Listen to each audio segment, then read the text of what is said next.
Jeunes créatifs, bonjour et bienvenue dans cette nouvelle vidéo. Suite à ma précédente vidéo qui était les outils et matériaux indispensables pour bien débuter la création avec la pâte polymère, je vous propose de découvrir la suite, c'est-à-dire quels outils et matériaux acheter si on veut aller un petit peu plus loin et développer un petit peu son atelier. Le premier outil que je voudrais vous présenter est pour moi devenu un vrai indispensable.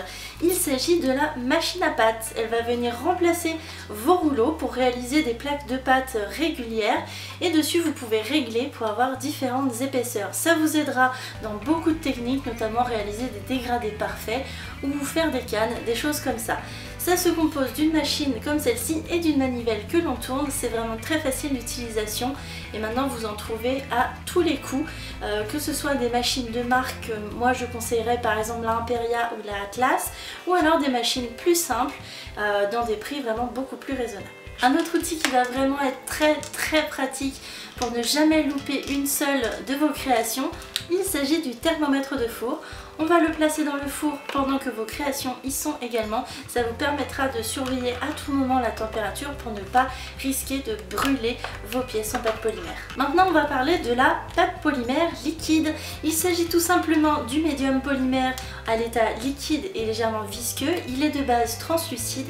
Il va être donc parfait pour faire beaucoup d'effets. On peut y mélanger beaucoup de choses, notamment des pigments mélangés avec de la pâte polymère classique, et ça vraiment ça devient un indispensable pour les techniques un petit peu poussées.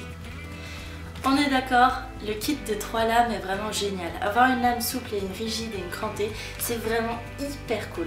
Mais un outil qui va venir compléter l'utilisation de ces 3 lames, c'est ceci, le scalpel ou lame ou cutter de précision.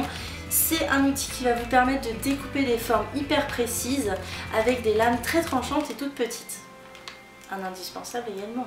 Je vous parlais dans la précédente vidéo de l'utilisation de différents outils de texture comme la brosse à dents ou les cure-dents, mais quelque chose qui va venir remplacer et vraiment vous faire oublier tout ça, c'est les kits d'outils de modelage. Il y en existe plein de différents. Celui-ci est vraiment bien conçu. Il est composé d'un outil qui va être de 2 coupillons comme ça, vraiment pour remplacer la brosse, et différents outils de modelage, que ce soit des pointes, des espèces de couteaux.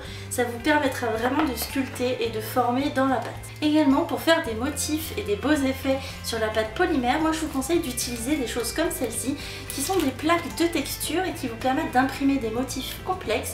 Il en existe comme celle-ci de la marque Fimo, des rigides, mais également des plus souples en silicone.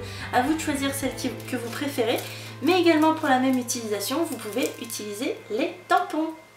Et si vous êtes comme moi, vous aimez beaucoup réaliser les bijoux en pâte polymère, et bien vous aurez besoin de matériel de montage de bijoux, comme des pinces, ici pinces coupantes, pliantes ou rondes. Ça vous aidera à ouvrir les anneaux, couper les cordons, et ça vraiment c'est indispensable pour le montage. Et toujours en parlant de montage de bijoux, n'oubliez pas qu'il y a la possibilité d'ajouter plein de petits éléments, comme tout ce qui va être anneaux de montage, les fermoirs, les crochets de boucles d'oreilles, de la chaîne, également les supports de bagues et les cordons comme ça. Ça vous permettra de faire vraiment plein de choses en termes de montage de bijoux et de laisser libre cours à votre imagination. Là c'est à vous vraiment de faire votre petite boîte à outils avec vos apprêts et par exemple vos breloques, les différentes couleurs de métal si vous aimez faire en doré, bronze, argenté ou autre couleur, d'assortir les perles. Là c'est vraiment vous qui faites votre petite boîte selon vos goûts et votre style. Et voilà, maintenant vous connaissez toute la liste du matériel qui est vraiment chouette pour avoir une bonne base pour créer des bijoux, des figurines ou des accessoires en pâte polymère. J'espère que cette vidéo vous aura plu. J'ai une belle surprise pour vous, rendez-vous en barre d'informations. En tout cas, merci d'être toujours aussi nombreux à me suivre. Si vous me découvrez aujourd'hui, n'hésitez pas à vous abonner à cette chaîne Fancy Puppet, vous y trouverez toujours plein de vidéos sur le loisir créatif, que ce soit pâte polymère, scrapbooking ou autre. N'hésitez pas à activer la petite cloche et comme d'habitude, laissez vos petits commentaires constructifs et agréables et tout ce que vous avez à dire, je l'écoute. Et n'oubliez pas votre petit pouce bleu. Voilà, sur ce je vous fais de très gros bisous et rendez-vous sur la surprise. Ciao!